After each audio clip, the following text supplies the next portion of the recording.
Okay.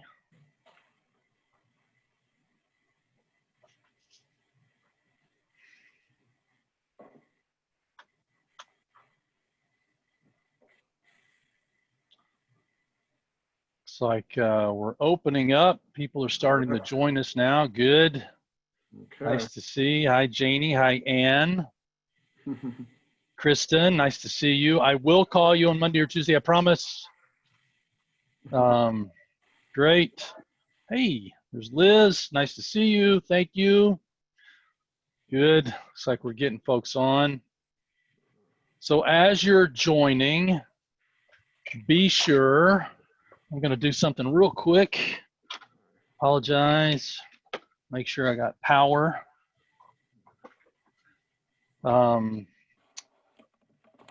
Let's open up that Q&A icon at the bottom of your screen. Welcome. Let me say welcome to everyone. I'm Robin Jones, Director of the ABF Career Alliance, and you are joining us for the Net Effect, episode number 17, Career Conversations and Connections. Our special guest, as you can see that lovely gentleman right there, is Dr. Chris O'Riordan Aja. Welcome, sir. Thank you. We're going to get to Chris here in a second, but before that, I just want to make sure that we give everyone a chance to kind of log in, but we're going to get rolling. If you're not seeing us and you're having trouble finding the Q&A, make sure that you've downloaded and are running Zoom. It's a little app, and that will afford you the opportunity to converse with us. So for those of you that are on, be sure that you type in your name and where you're from in the Q&A. Love to make sure that's all working. Thank you, Kristen. Nice to see you from New Orleans. Ricardo. Yeah, nice. Laura from Houston. Hi, Sally. Thank you, Janie. Looks like the Q&A is rolling. So be sure that if you have any questions as we're moving along today, that you type them in the Q&A, and I'll do my best to get those in where we can ask those questions. We got a wrap-up Q&A at the end, but if I can, I'll try to get them as we move along if it's appropriate. So chat has been disabled. We're going to communicate through the Q&A. So again, any comments, I've opened it up so that everybody can see those live. So good. As we move into welcoming our dear friend, I'm going to talk a little bit about Chris. Right now, he's currently the department head of engineering at Wake Technical Community College. Now, we're going to go into Chris's background and kind of how he got there. It's an awesome, unique story, and that I'm so excited for all of you to get to learn about it. He was also the director of engineering programs and associate professor at Principia College. He's a professional engineer, and we're going to talk about that really quick, and his love of building bridges and how he got started with that. He's a lecturer, author, all-around talented young man, wonderful man, awesome man.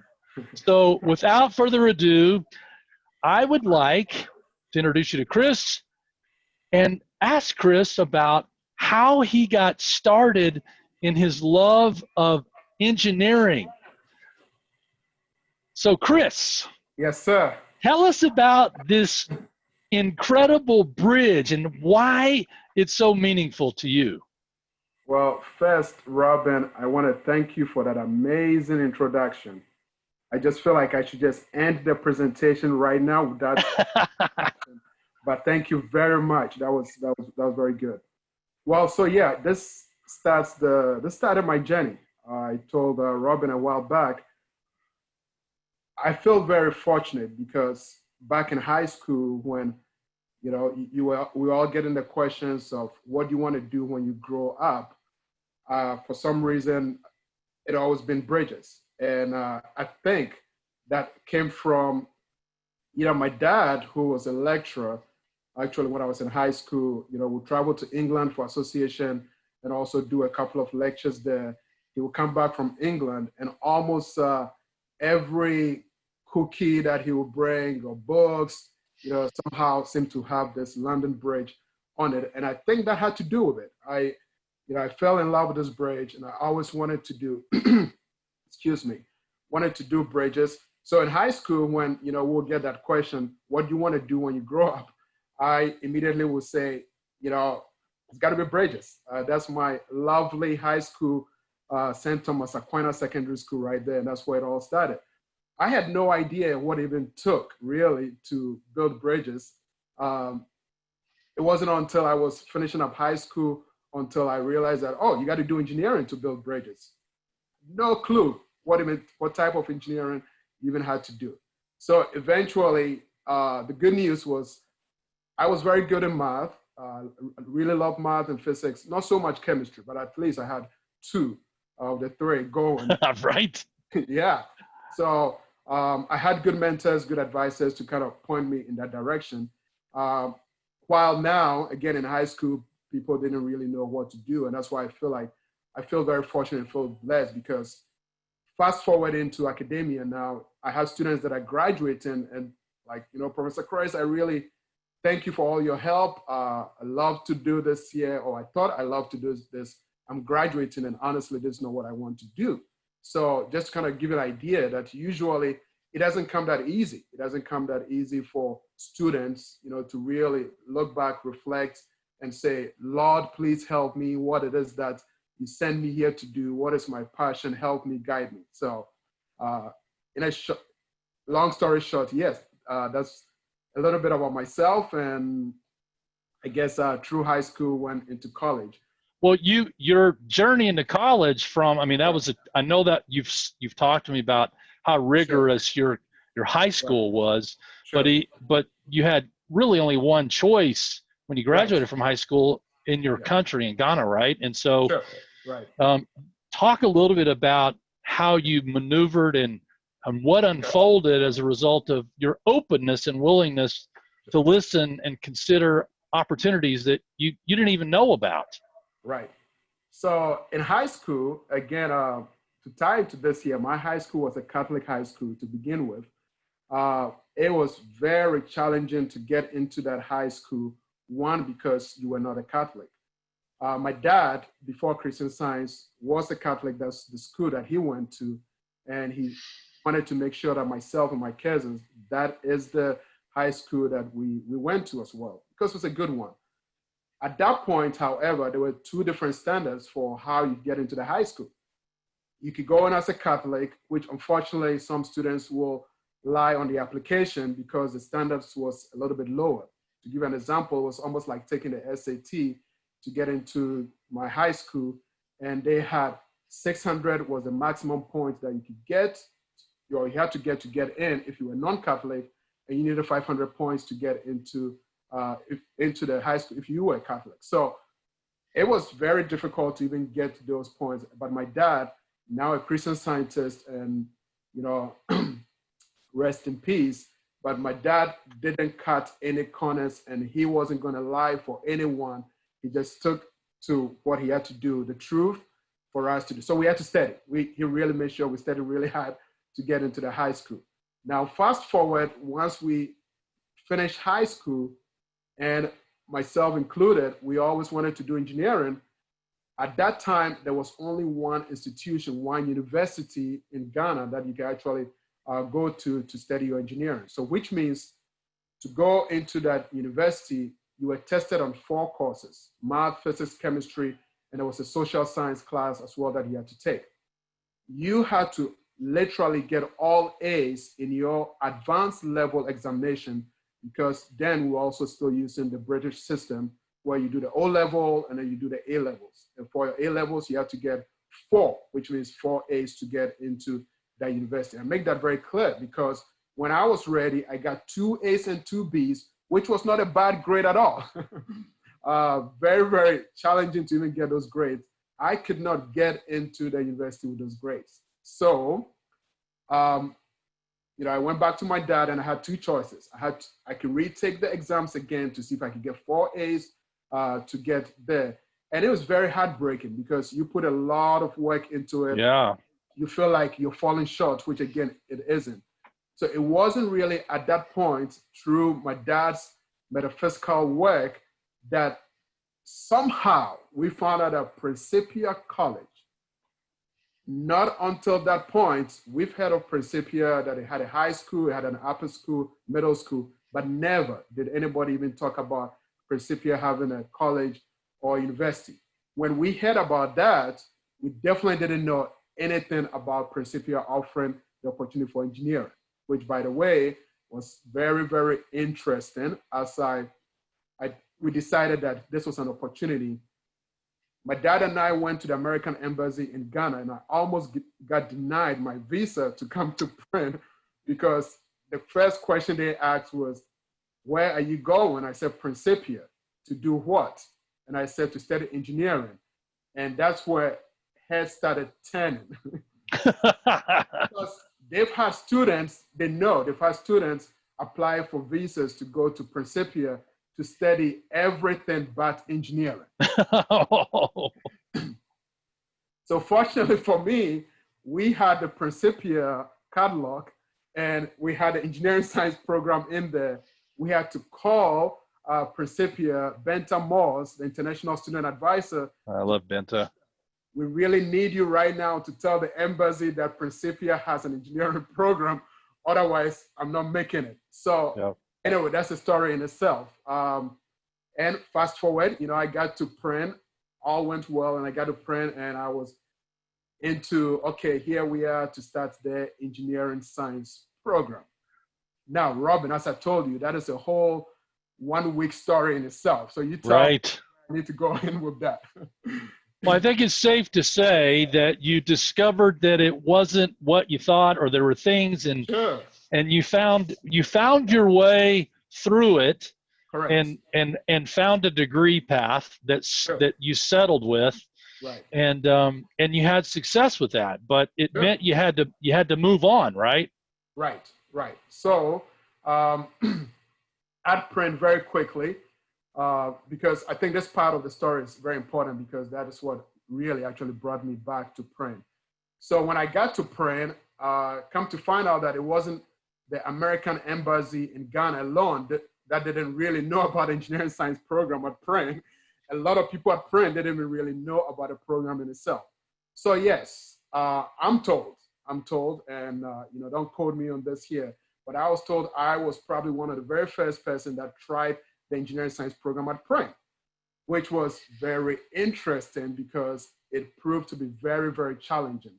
The school, or two schools that I had the plan, or we had the articulation agreements to make this whole thing work, again, was challenging itself because Print then was on a quarter system. For those of you who remember this, most of the universities that we worked with were actually on a semester system. So long story short, it wasn't the best situation. It was very challenging. I ended up getting a math and physics degree to move on. But, being me, I always knew that this was a passion from high school, and I was just going to keep praying and do whatever it took to really get my engineering career.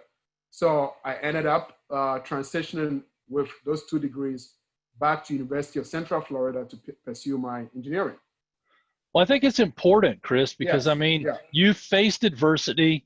You're in a totally different environment, a new country, right? And you found your way through that as a result of perseverance, metaphysics, and continuing to be open to listen. So I think it's a fascinating. So many students are faced some with similar challenges. They think they're going one direction, they got it all mapped out, and then poof, they're in a different place. And I think that your story is so remarkable because it shows, as we continue to move forward, that everything's preparing you, right? Absolutely. There was, a lot of metaphysical, back at Print. I remember Dr. Joe Rader, Dr. David Cornell was my advisor. And actually a very funny story here. So talking about engineering at Print, Please tell us a funny Yes. story about our friend Dr. Ritter. I sure will. Dr. Ritter and Dr. David Cornell, myself, and a couple of friends back at Print were all on the solar car team. I was actually one of the second group to be on the solar car team. We will go to these races, and people were wondering, why we were here since we didn't have an engineering program. And it was so funny because they were even asked, so what are you all doing here? What's the engineering component? And people would point at me as if I was the engineer in the You're the component. Is that what you're saying? Right. Yeah. But the good thing is Dr. Ritter had an engineering background, so I think maybe he saved the day with that, right? But that was the only engineering component we had. I was still trying to figure my way through engineering, but I thought that was a very interesting piece. That's funny. And again, that's a whole story about solar car and how Principia, a small liberal arts school, was competing with engineers. But yeah, we'll get to that, I guess, at some point. But anyway, so a lot of metaphysical work. I'm constantly calling my dad. We're doing all this work with Dave Cornell just to have the right direction. When Dr. David Cornell finally told me, Chris, honestly, we have to listen very patiently. This is not working. Let's figure out how you can get your degree from Print, and it will unfold. It will unfold, and it did. But it was very, very difficult for me at that point. But the blessing to that is, I went to Central Florida to pursue my engineering, and my cousin included. I will get phone calls from students that will come to Print and either were interested in the same thing. I want to take the same path that I took. And I had almost kind of a template. I joke about how I was a guinea pig to this whole process, but it was great because I could give directions and I could help other students who came after me and wanted to pursue this. My cousin ended up doing the same thing. Now he's the amazing mechanical engineer right now in Kentucky. So I feel like I've blessed, a lot. And this is something that always remained with me. I knew, I share this with you, Robin. I knew deep down that at some point, and in my mind, it was, someday I'm going to retire and I'm going to go to Print and really help Print get this program going, because I think it's a unique program. It's a very good environment for that program. And that's what, I was hoping to do. So. Well, you had a few things to do before you got there, right? I mean, sure. When the 2008 recession hit, you were kind of in the middle of all that, right? Well, yeah. So we fast forward to, I eventually, back at Central Florida, I ended up getting a second degree, BS degree, because when I got to Central Florida, my hopes was I could get into the master's program immediately to do my engineering. Well, said, no, let's put the brakes on real quick. There's still engineering courses that you have to take. So I ended up taking a lot of undergraduate engineering courses to the point where I was, I could get a second degree, which I did. At that point, I think I have had enough education that I decided that was it. Now that I got my engineering degree, I was ready to go out, divide and conquer and build these bridges that I've always dreamed about. Well, I was told not too fast. The story with bridges is in the civil and structural engineering, that is one of the highest branches you could go into in civil engineering. Because yes, the bridges are very complicated and it takes a lot to design a bridge.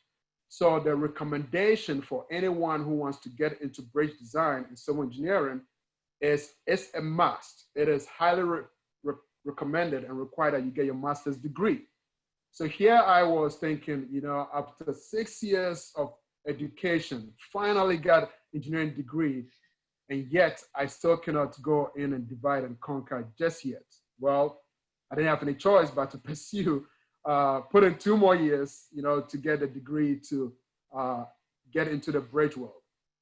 This is one of the bridges that I actually, probably one of 8 bridges that I helped design that is right now physically built, that I can say, hey, let's look at this bridge here. This bridge, I can actually put my name on it. So, so we transition from, finally getting into the bridge world and now, designing bridges. Robin just mentioned that 2008, 2009 was when we had this whole meltdown, and I happened to be in the midst of that.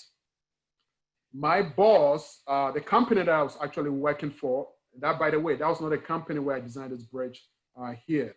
But the company that I was working for, we went from 500 staffed engineers to almost 150. It was a very, very, very tough time. I wasn't even sure how anyone was able to going to work every day, knowing that, you were going to be called into the boardroom, and almost reminded me of the TV program, The Apprentice, where you were told bluntly that you were fired. That was kind of the situation we were going through.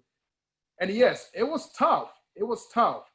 One of the stories that I share is one of my coworkers who was actually pregnant and expectant at that time. The Friday they called her in, and we all knew what was going to happen.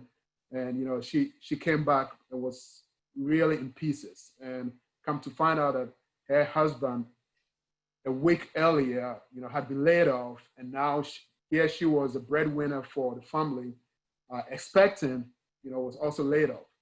It was a big blow for me. At that point, I wasn't even sure what was going to happen to me, but I didn't even feel like I belonged there. I just felt like there was so much sadness going on, and I didn't feel like things were right.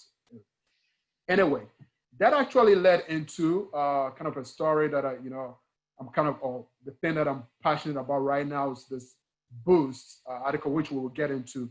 But at this point here, one of my friends who was actually also laid off from a different company, we're both at this point here had worked in the industry, gotten some experience, and we had a professional license. So we already were thinking about a plan B. The way the economy is going, we didn't know what was going to be next. So we talked about, what, maybe we should be thinking about starting a consulting firm, which I'm very proud to say, I'm still involved with right now. Well, it wasn't too long when I was called into the boardroom, and you all know what happens in the boardroom at this point, right? So, I exited with really not holding any grudges or anything. I knew it was coming. I prepared myself metaphysically. Actually, was probably one of the best things that helped me at that point. Just leaving work every day and going to work, not knowing what was going to happen. I already started putting, myself into work. Lord help me, let me prepare for this when it happens. And it happened, and I was ready for it. The doors did open, however. My alma mater back at UCF they were looking constantly for people to help. The dean, who was also my mentor at Central Florida, I stayed in contact with him because every now and then, I go back to him and say, we're looking for interns to work in our company. So we got, he helped me with interns. One day, even before this whole recession, we're having a conversation, and I said, we need to prepare our interns a little better, because when they come in here, they struggle a lot with the software, that we use. So we need to better prepare them. Come to find out, I was actually setting myself up for teaching that I didn't expect. He suggested that I come in as an adjunct to help the students at night when I got off work, to prepare them for the real world, which I was very happy to do, but didn't realize that, one, it was going to take a lot of time, and this was after work. But, I got in there and I fell in love with the program. I ended up helping the seniors on their senior design work in civil engineering, just preparing them for the real world. Anyway, as I was doing this here, I got laid off, so I transitioned really into, what? Now I can actually help more. I still want to be an adjunct because we were still trying to run our consulting company. And I was, doing the adjunct thing, helping with the consulting thing as well. My second, I believe was my third semester doing this whole adjunct thing. I went home at night, it was pretty late. The dean, the department chair of the civil engineering, called me, and it was the timing was really late. I'm thinking nobody's going to call me around this time unless I'm in trouble. So I get his call, and it was the department chair, and he said, sorry to disturb you, Chris, but could you stop by my office tomorrow morning? I need to talk to you about something. And of course, my immediate response was like, is everything okay? I mean, like, no, don't worry, everything is fine. Just come see me.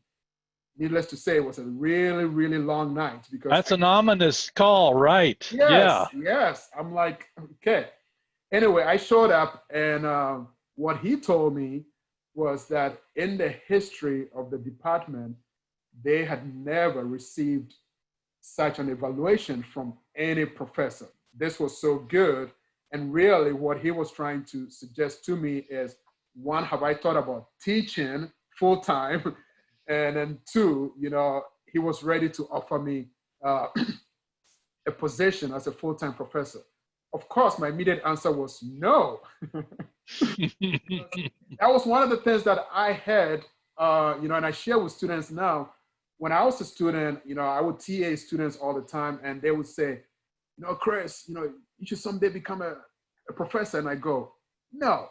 You know how hard I've been working to build bridges and go into industry. And of course, I mean, I'll be very honest. You always think about the industry, the money, right? And that's right. Exactly what I was thinking about then.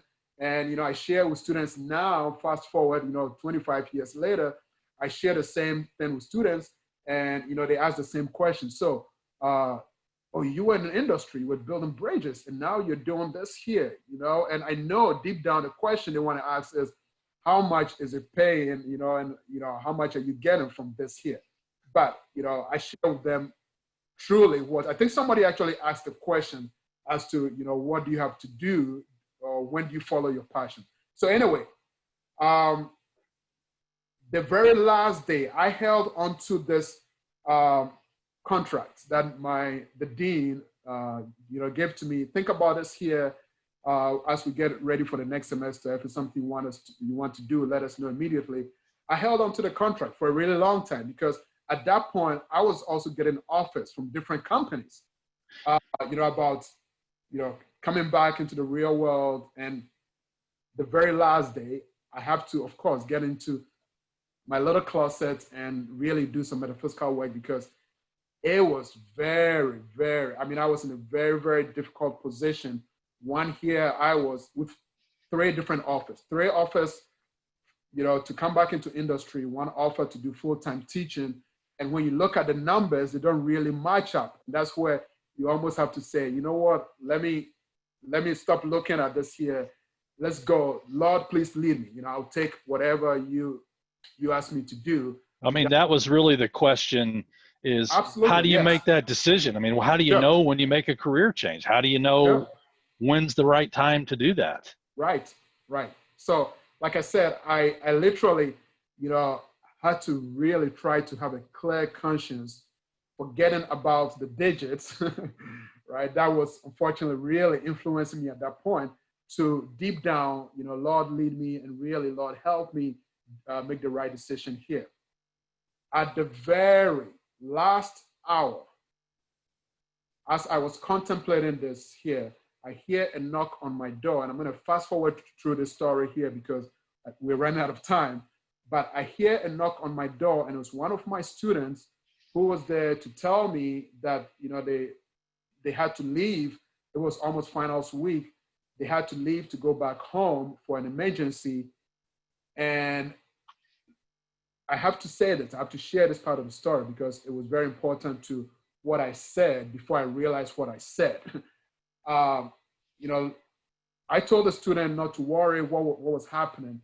It just so happened that unfortunately the student lost her dad, and was there to tell me that she had to go in and help the mom. And here I was, in an embrace with this poor student, comforting her and telling her, not to worry. I couldn't even believe she came in, to ask for permission on such a serious note. She could have just gone and sent me an email, but I knew there was a purpose for that. I remember almost like I'm wearing right now a blue shirt in a 2 minutes embrace, student leaves, and my whole shirt is drenched, really. And I look at that, and what I said to her before she left was, go take care of your mom. I will be here when you come back, and I'm gonna make sure that I'm here till you graduate. So sweet. So So, sweet. yes, I'm happy you say that, Robin, but you realize how I set myself also up? Yes. Yes, I have committed without knowing what I just did. She Right. left, and I turned over the contract and signed it because I said, well, I'm going to have to be here. I had to call my wife immediately to let her know that I've made my decision because she wanted to know as well. And she asked me if I was sure. If I was sure, probably 3 times. And I said, as the cock crowed, yes, I have made my decision. And that was it. So neat. So fun.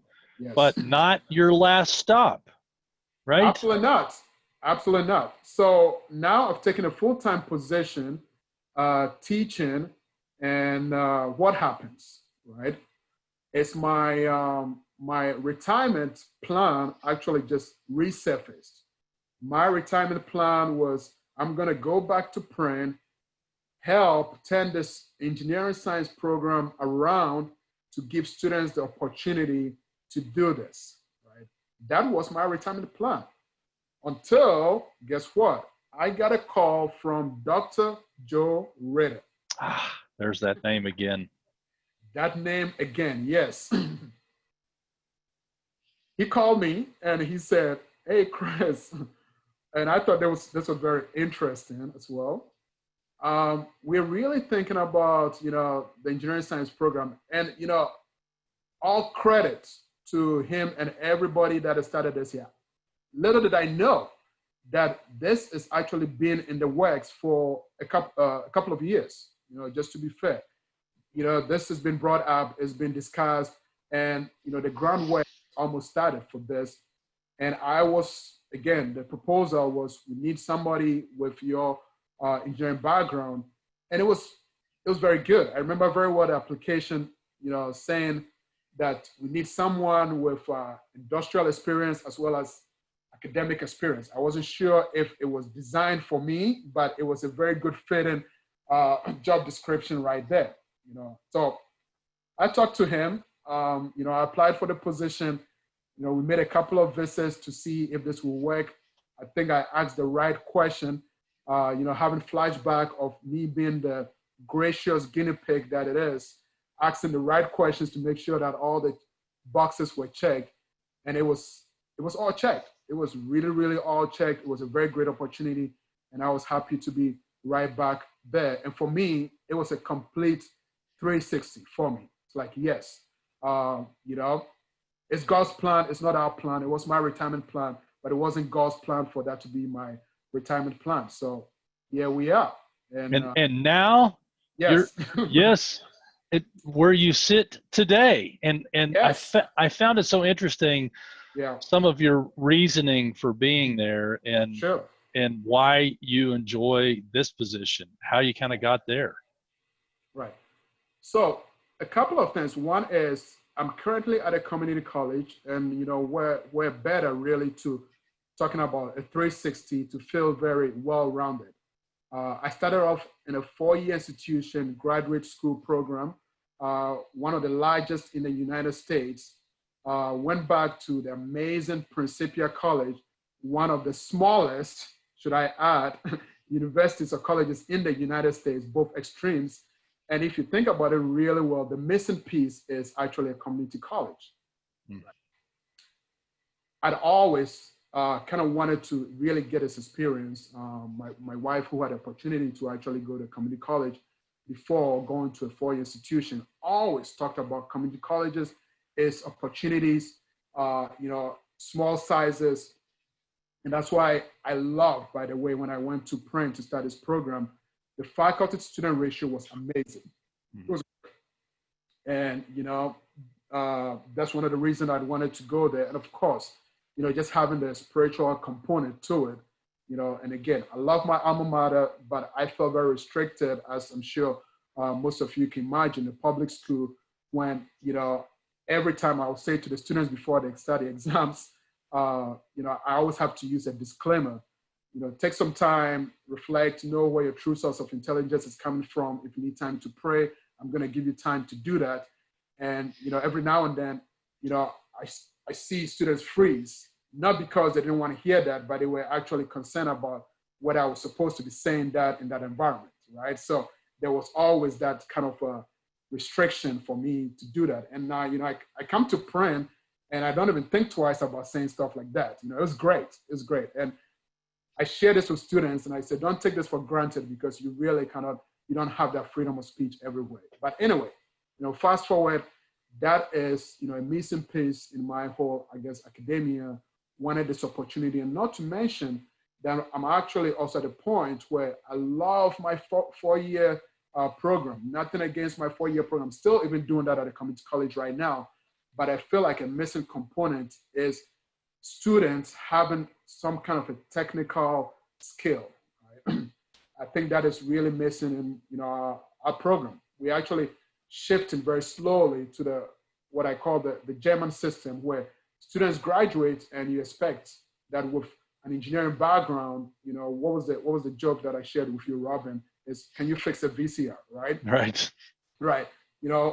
My grandparents and, my parents way back then when, I said I'm doing engineering, I was in an engineering program, the VCR breaks, for those of you who I'm sure you know what a VCR is, they expect that since you're an engineer in the house, you should know how to fix it, right? Right. Maybe they were right, but that's not how we were taught, right?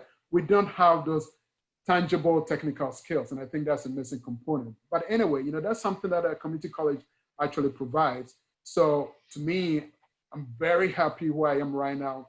One of my next adventures really is to, learn a little more about the technical skills and incorporate that with what we're doing to give students something when they graduate.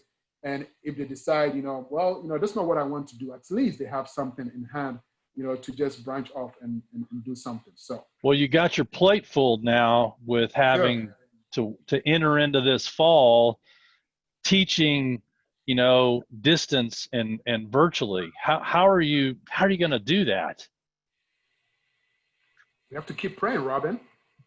I like that answer. No, so this has been so I like this. I like this because let's go back to print. And I have to talk about this here because I'm at a point right now in my life that I feel like sometimes, when I pray, I go, Lord, why did I spend 20 years of my life not really listening to you? Like I hear you, but not really listening to you until now where I feel like, what? He knows what he's doing and I just need to listen. When I was at print, we got this program with University of North Dakota. It was an online program and we were in a virtual world. The challenging piece for that was our students, nobody knew we were going to be in this situation, by the way. Our students will complain about this whole virtual process. And I get it because we're used to having people face-to-face in the classroom, and this was a challenging piece for them. I always thought this is where we were going to go anyway. The 21st century, the 22nd century, this is where we will be at some point.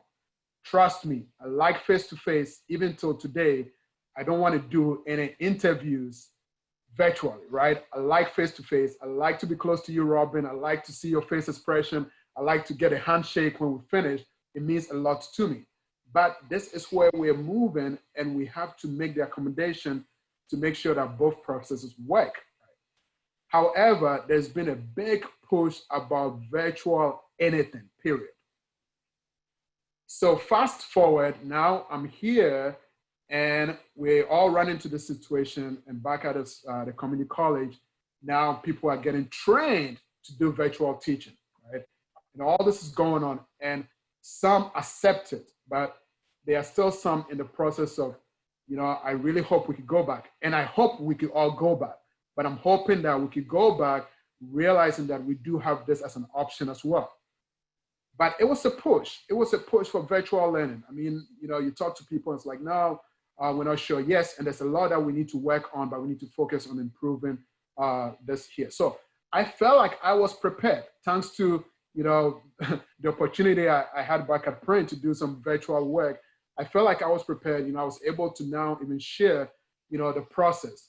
By the way, one of the things that we did with virtual learning back at Print was what we call we said we're redefining proctoring, where we had, faculty or staff, somebody present while the students were watching this whole virtual class online. So they're not in their room, watching and they get off track. So that's something that, I practice, something I even wrote about that has been published, is to make virtual work, right? This is what it needs to be. Now, guess what? That's what we call synchronous now, right? This is exactly what we're doing. We're now defining terms now. It's a synchronous virtual learning. That means a live class, you're there. And we actually thought about this when I was at Print. We discussed the possibility of having live classes back on our campus. We just didn't have the technology. Now it's good. Now we do have it, and it's happening right now. So far as the virtual knowledge transfer goes, again, I feel like, yes, I'm better prepared. I've been an advocate for this whole process here, and I'm in the process of making it effective. And what I actually just proposed is exactly what I did back at Print is, let's encourage the synchronous.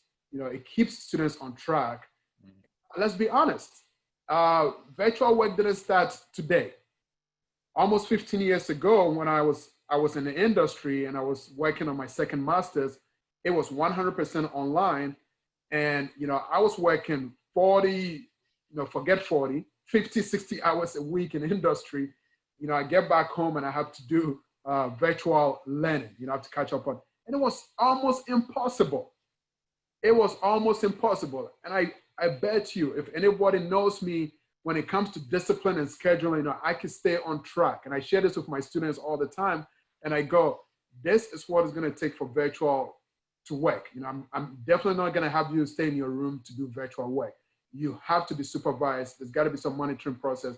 And I share my story with them, at that level of discipline, how challenging it was for me to do and how I will fall behind classes. So the effectiveness of this approach, again, as we all know now, is, it's a synchronous, it's a live lecturing where, we're making sure that attendance is where it needs to be to just keep students on track. So I think that is a key component for where we are right now so far as virtual goes. The challenge for the technical courses like engineering, of course, is what do you do with the labs, which, by the way, now we have toolkits. Again, we need to understand that this is what's going to happen, and we're going to find solutions to our labs.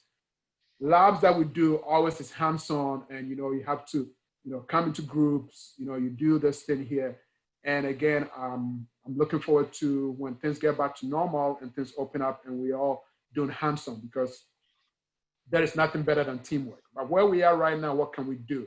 So we're putting it into place, and I'm helping the safety measures that need to be in our classrooms to get this ready. So I think it's remarkable. I mean, the whole idea of community colleges are, Kristen commented, by the way, her husband is laughing in the background because he's a chemical engineer, about the VCR story. Absolutely. Yeah, I think a lot of engineers can probably identify with that, right? Yes. Yes. And she also talks about her experience and how she brought community college classes. She's taken them through her education to help, bring in. It's an inexpensive way to get a class. And you get a great professor like yourself. That was my experience as well. I augmented my education with community college. I've got 4 of my kids that have gone through community colleges for the same kinds of reasons, and they always enjoy their professors because they have real world experience, and they they have the same kind of passion that you have. So it's a wonderful opportunity. But we also have the idea of globalization, but we talked offline about how we could enter into this and maybe talk a little bit about the the unsettled things and the race issues that have been taking place in the last several months. And your ideas and thoughts about that, I think, are really, really spot on. I'd love for you to talk about the equity and equality ideas, that how you face those issues as a man of color. Sure. Well, so, this actually, going back a little bit to, I think, I think it's okay to say it's a misconception. Right now, when you look at community college, and, where I am right now, we're surrounded by, almost some really good Ivy League schools. Where Duke is right next door, NC State is right next door. Davidson's down the road. Yeah, Chapel Hill's right there. Davidson's, you have all these top schools. And when I came to Wake Tech, there was a misconception that, the students there were either not smart enough to go to some of these universities or colleges. But that is actually 100% wrong. The students that I meet at the colleges are actually been very, very smart, and we already touched on some of those subjects or concepts.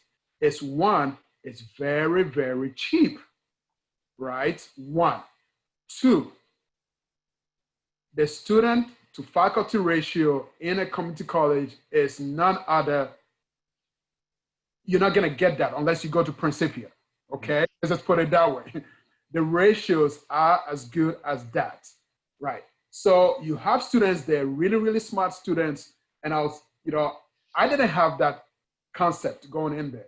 I didn't have that concept going in there. Yes, granted that, there was that opportunity for underprivileged, it's even right to use that term right now, to have some education. But there was also the component of providing with technical skills, even if the intention is not to go to the Chapel Hills or the Duke. Most of our students from Wake Tech, after the 2 years when they get their associate degree, guess where they go? They are able to have that 3.8, 3.9 GPA, and you find them in some of these universities, right? Almost on the full ride, they can make it. But, I start off with this here because it feeds right into this whole equality and equity. And we're dealing with a very, very big situation right now, even at the community college level, where the underrepresented, the minorities, and of course, Blacks, African Americans. And it's, for me, by the way, it's really hard to even get into this whole dynamics of differentiating with respect to race and color. I grew up, and, of course, I'm a very, very crazy one. For those of you who didn't know, I was born in Germany. I grew up in Ghana. My journey to the United States was through England. I'm here right now. Let's say I'm very, very confused, okay?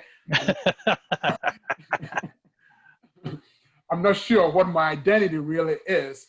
But yes, now, I'm here where I feel like I'm being put in this group, and it's okay.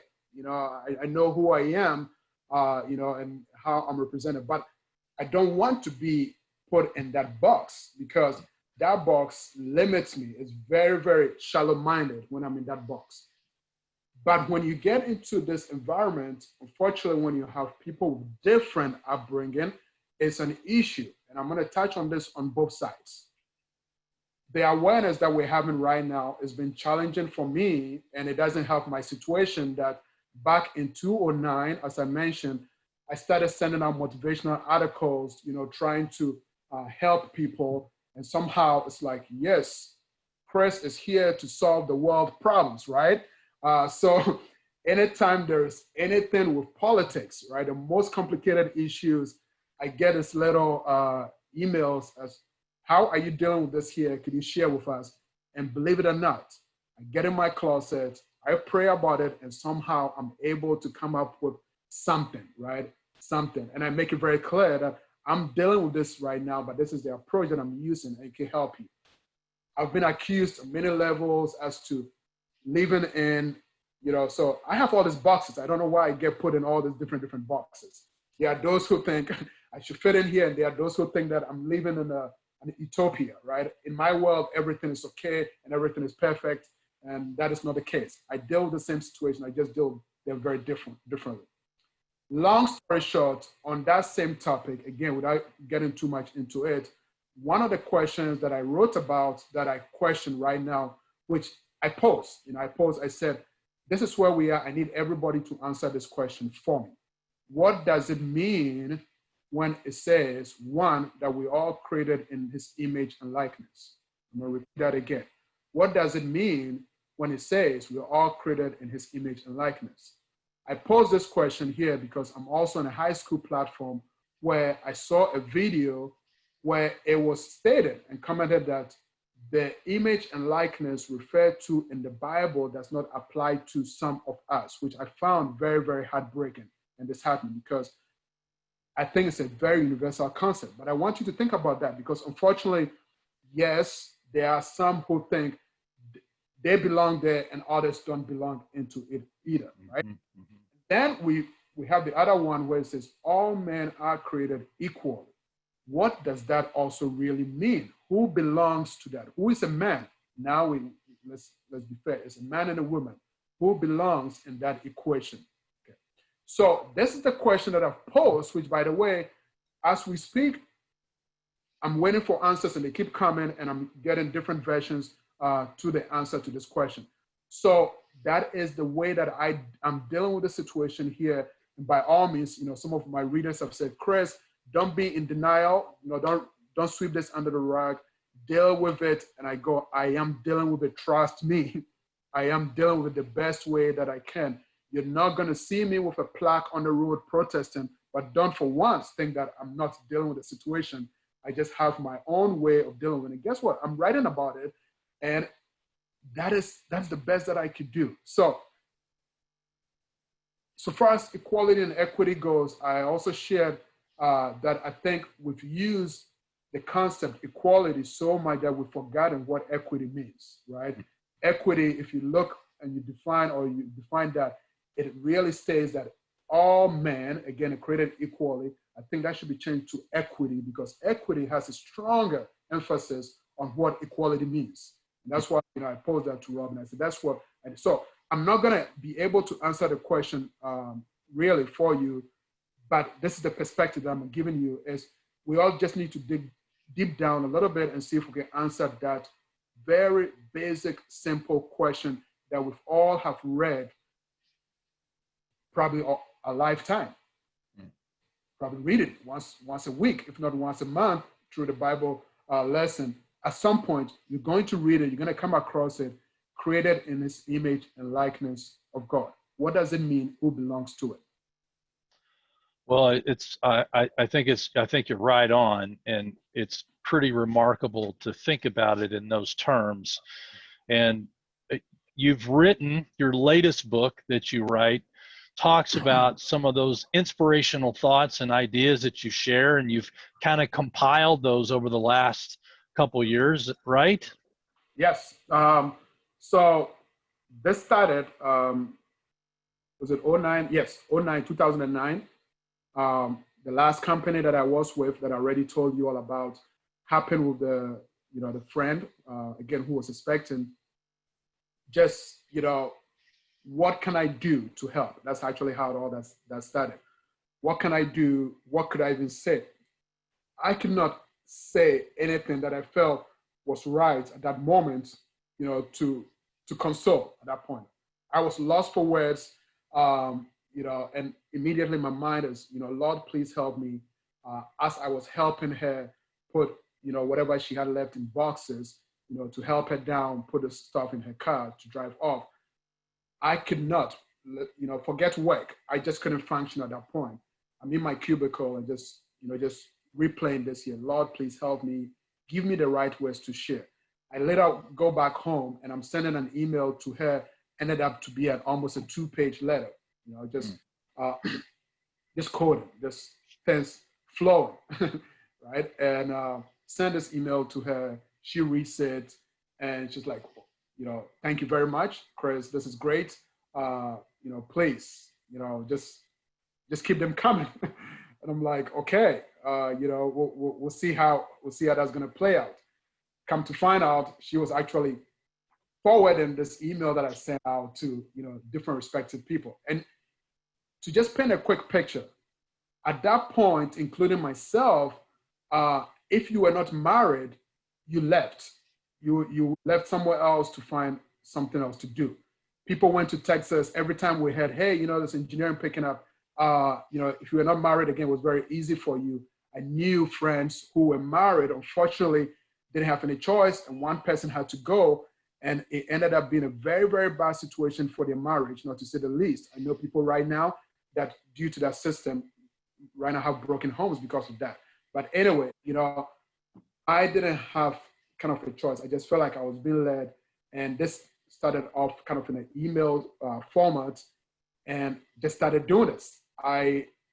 The rate at which the request was coming, unfortunately, I couldn't fulfill that. I ended up doing kind of a bi-weekly thing because it was a process. I pray for the idea, get it, and then send it out. Currently have about 500 subscribers, if not more.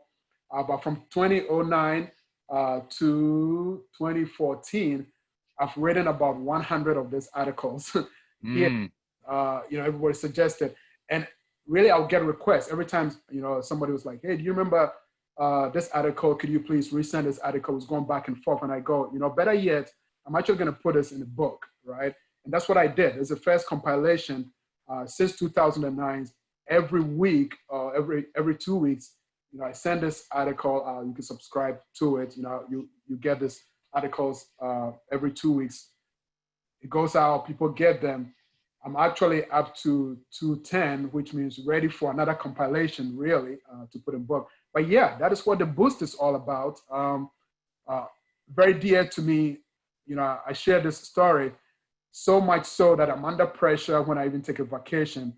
One time I was in Puerto Rico, and I said to my wife, we need to look for internet right now because I need to set out a bi-weekly boost, right? It happened in Puerto Rico, it happened in England, it happened in Ghana. So, I haven't missed a bi-weekly since 2009. And that's awesome, man. I think that's great. And my subscribers will not forgive me anyway. For worst case, I will repeat a boost that has been requested, for a while. Go, okay, yeah, I'm here, but I have to send a boost. So. And you still do your consulting work with your firm? I still do. Yes, yep. I still do my consulting work. I have to be when my students ask me about this here, because yes, with the consulting, unfortunately, I'm not building bridges. I'm not going to get a major bridge design when you're doing consulting. So I tell my students, don't worry. I'm not building physical bridges, but now I'm building mental bridges. Right, it's what I'm doing right now. So yes, with my consultant, even with the consultant, we started in Florida. When I took the position, my dear friend, bless his heart, knew where my passion was, and he said to me, Chris, don't worry, you love your students way too much. I'm going to give you the time to do that. So, I went from 50% that I was supposed to be, committed to the consultant to literally 10%. It's great. He was okay with that. And my role right now is doing a quality control, where he sends me plans to review when, he gets some designs done. I'm not there physically to help with marketing, but, I'm still very involved with doing quality control work and checking drawings and calculations for him. So, yeah. And your top takeaways, we've covered a lot of this, and we're short on time, but sure. Anything, one particular point maybe to bring forward on this? Yeah. Honestly, I've touched on a lot, and Robin, as you know, this could have easily been, honestly, if I say let's do this every week, we could probably do this 10 more weeks, right? Yep. And, it's broad. So again, in a nutshell, what I've always done, I noticed some questions that we had about passion and how to follow your passion. And I said, look at me, look at where I started from, look at where I am right now. But if there's any takeaway, it's really right now in this challenging moment to really trust. And I say this with all my heart and soul, sincerely. You have to trust and listen very carefully. You will be directed. I promise you this. There have been many, many, many, many times it's not even a test for me. There have been many a times where I go, why did I lose sleep over this when now here I am and I'm in right where I'm supposed to be? I didn't have to worry about this. I just have to listen and be directed, right? So that is one takeaway is, the question, students that are, passionate, what should I do? You just got to really listen very, very, very, very carefully. Things are moving really fast, and I get it, but you just got to take a minute just to reflect and be led. You will be led. You will be led. And that's kind of true when you're Yeah. when you're looking at making connections with people, right? I mean, Absolutely. talk to Yes. people in different places and outside your lane. Sure. I know you've shared with me that Yeah. that's been an important part of your journey as well. Mm-hmm. Right. So, I just, I joke about it and I say, look at me. I started off with, I want to do engineering. I want to build bridges. I guarantee you, in my undergrad, I was actually the the supervisor. This was back in Florida. I was a supervisor for a tutoring center. And bosses that loved me. I managed the tutoring center, and students would come in with different topics, and I get on the board, and just like that, I'm solving problems from them. I'm explaining things to them, and students would say, "Chris, this is like week 4 in my class. I didn't get anything my professor said. And here I am 30 minutes. You've explained this to me. I honestly think you should become a professor." Okay? So talking about listening very carefully, this is where it started. And what do you think my answer was? No way. No way. I'm ready to go out there, build those bridges, make all that money. So someday I can also drive in a Ferrari, right? No way I'm going to teach. And by the way, there's a misconception. I joke about this all the time. If you look at some of the salaries some of these professors make, you'll be surprised. But, let's let's get back to this here. So, no, so far as the passion goes, we talked about this in terms of different profession.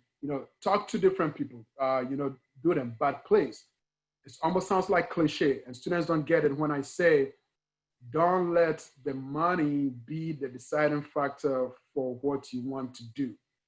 Because actually, I used to have a little clip. It was from a newspaper that showed in the parking lot at NASA, the most beautiful cars you could ever think of, out in the parking lot with dust covered, because those engineers were in NASA probably weeks, not coming out of out of that place. But here's all this money they have to buy all this luxury cars, and it was just still packed outside.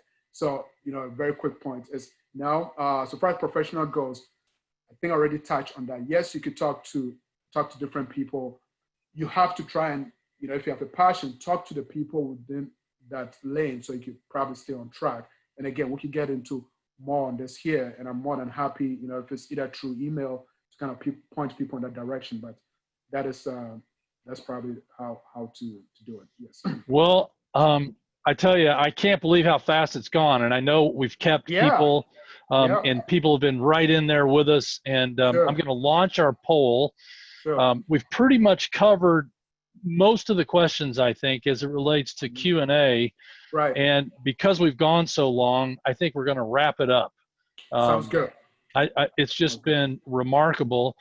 And I've launched the poll, so please take a moment and tell us, give us your feedback. We'd really, really appreciate hearing from you. It's real important to us, as we always are, and I'll leave that open.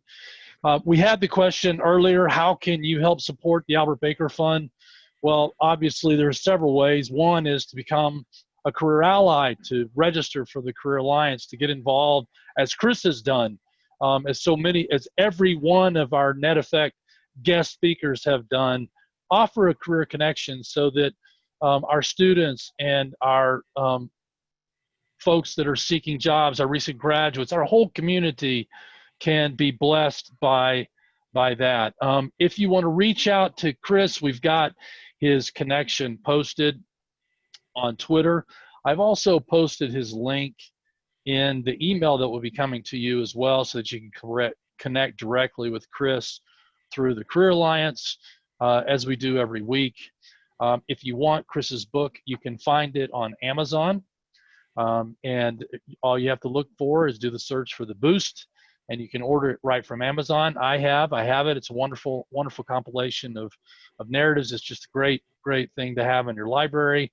Another way you can help the Albert Baker Fund is by supporting our Brotherly Love campaign. As you all know, so many students are facing challenges that they haven't ever faced before, and we're finding students reaching out to us for help that we haven't helped in the past or as of yet, because of the new expenses and the closings and the jobs that they were predicting they might have or had are no longer. I know in our family we've certainly seen that with our students. Our kids lost their jobs due to the shutdowns. So that's another way that you can help us, is through our Brotherly Love campaign. You can also follow us on social media at Facebook at the Albert Baker Fund, at Twitter at ABF_connections, at Instagram at Albert Baker Fund, and on LinkedIn, ABF Career Alliance. So we appreciate all of that support. There's lots of ways to support the Albert Baker Fund. And by participating in the net effect, telling your friends, your family, your congregation about what we're doing here. And that's really, as you've seen and heard from this wonderful example of someone casting his net and being willing to listen and let the Lord direct his efforts and activities. Chris, what an awesome, awesome hour with you. As I said to him before we got on, I'm gonna miss our sessions. We put a lot into these, and our guests put a lot of effort to prepare for these so that we can make them as good as we can and share these ideas. And I always have mixed emotions about signing off, because it means that he's going back into his world and I'm back in mine. And but man, I have loved getting to know you. I can see why Dr. Ritter loves you so, and our community. What a blessing to get to know you and all the things that you've shared with us today. Absolutely, absolutely. The pleasure is all mine, Mr. Robin. Well, you're the man, Chris, and I can't wait for you to come out and see that covered bridge in our backyard. You know, it'll be really fun. Yes. So as soon as you can hop that plane on the West Coast, we got a place for you here, my friend. Thank you. Appreciate it. So thank you, and thank you all for joining us. We really appreciate you being here. So good night.